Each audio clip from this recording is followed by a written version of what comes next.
అభివృద్ధి సంక్షేమానికి పెద్దపీట వేస్తూ 2025-26 సంవత్సరానికి 3,04,965 కోట్ల రూపాయల బడ్జెట్ను ఆర్థిక మంత్రి బట్టి విక్రమార్క శాసనసభలో ప్రవేశపెట్టారు.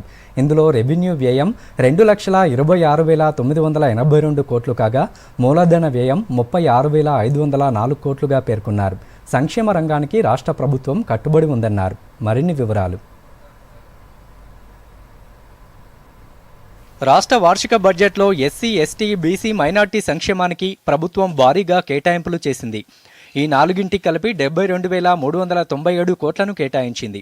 వీటిలో ఎస్సీ సంక్షేమానికి అత్యధికంగా 40,232 కోట్లు కేటాయించగా ఎస్టీ సంక్షేమానికి 17,169 కోట్లు, బీసీ సంక్షేమానికి 11,405 కోట్లు, మైనార్టీ సంక్షేమానికి 3,591 కోట్ల పద్దును ఉప ముఖ్యమంత్రి బట్టి విక్రమార్క ప్రకటించారు. రాష్ట్రంలో సామాజిక న్యాయం, సమాన అభివృద్ధి పట్ల నిబద్ధతను నిలుపుకునేలా భారీగా నిధులు కేటాయించినట్లు చెప్పారు. రాష్ట్ర బడ్జెట్లో కాంగ్రెస్ 6 గ్యారెంటీలకు అత్యధిక ప్రాధాన్యత ఇచ్చారు. ఎస్సీ నిధులు, నీటిపారుదల రంగాల తర్వాత అత్యధికంగా 6 గ్యారెంటీలకు నిధులు కేటాయించారు.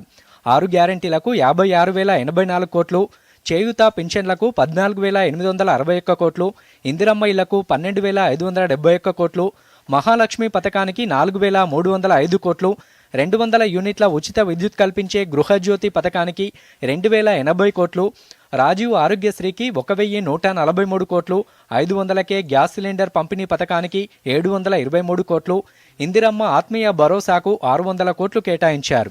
మహాలక్ష్మి పథకంలో భాగంగా అర్హులైన మహిళలకు గ్యాస్ సిలిండర్ను 500 రూపాయలకే పంపిణీ చేస్తున్నాం. ఈ పథకం ద్వారా 43 లక్షల కుటుంబాలు లబ్ధి చేరుతూ ఉంది. లబ్ధిదారులు ఉపయోగించిన సిలిండర్లకు సబ్సిడీ కింద రాష్ట్ర ప్రభుత్వం 433 కోట్ల 20 లక్షల రూపాయలు చెల్లించింది. గృహజ్యోతి పథకం కింద 200 యూనిట్లకు లోబడి విద్యుత్తును వినియోగిస్తున్న వారికి ఉచిత విద్యుత్తుని అందిస్తున్నాము. వ్యవసాయ రంగానికి బడ్జెట్లో పెద్దపీట వేశారు. మొత్తం 24,439 కోట్ల రూపాయలను ఈ రంగానికి ప్రతిపాదించారు.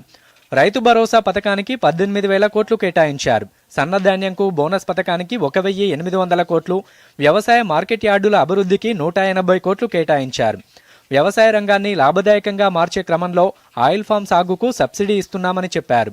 పశుసంవర్ధక రంగాన్ని ప్రోత్సహిస్తూ రంగారెడ్డి జిల్లా కోహెడలో హోల్సేల్ చేపల ఎక్స్పోర్ట్ మార్కెట్ ఏర్పాటు చేస్తున్నట్టు ప్రకటించారు.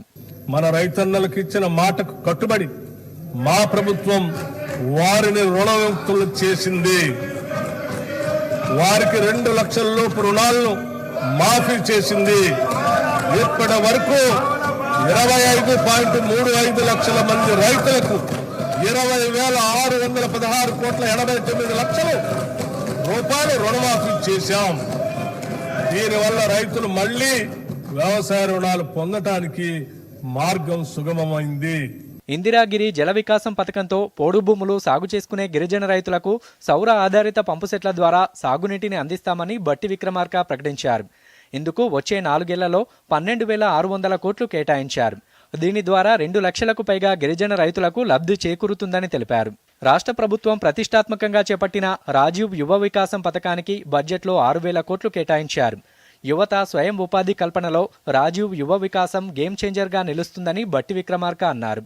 దీని ద్వారా నిరుద్యోగికి గరిష్టంగా 4 లక్షల రూపాయల ఆర్థిక సహాయం అందిస్తామన్నారు. రాష్ట్రంలోని 119 నియోజకవర్గాల్లో డాక్టర్ బిఆర్ అంబేద్కర్ నాలెడ్జ్ సెంటర్లను ప్రభుత్వం ఏర్పాటు చేయాలని నిర్ణయించిందని వెల్లడించారు. ఈ సెంటర్ల ద్వారా యువతీ యువకులకు గ్రూప్ 1, గ్రూప్ 2, గ్రూప్ 3 సహా అన్ని పోటీ పరీక్షలకు కోచింగ్ అందిస్తామన్నారు. ఎస్సీ, ఎస్టీ, బీసీ, మైనారిటీ మరియు ఆర్థికంగా వెనుకబడిన వర్గాల యువత స్వయం ఉపాధి కల్పన కొరకు రాజీవ్ యువ వికాసం అనే పథకాన్ని ప్రారంభించాం. ఈ పథకం యువతకు ఉపాధి కల్పనలో ఒక గేమ్ చేంజర్ గా నిలుస్తుంది. రాష్ట్రంలోని 119 అసెంబ్లీ నియోజకవర్గాల్లో డాక్టర్ బిఆర్ అంబేద్కర్ నాలెడ్జ్ సెంటర్లను ప్రభుత్వం ఏర్పాటు చేయాలని నిర్ణయించింది.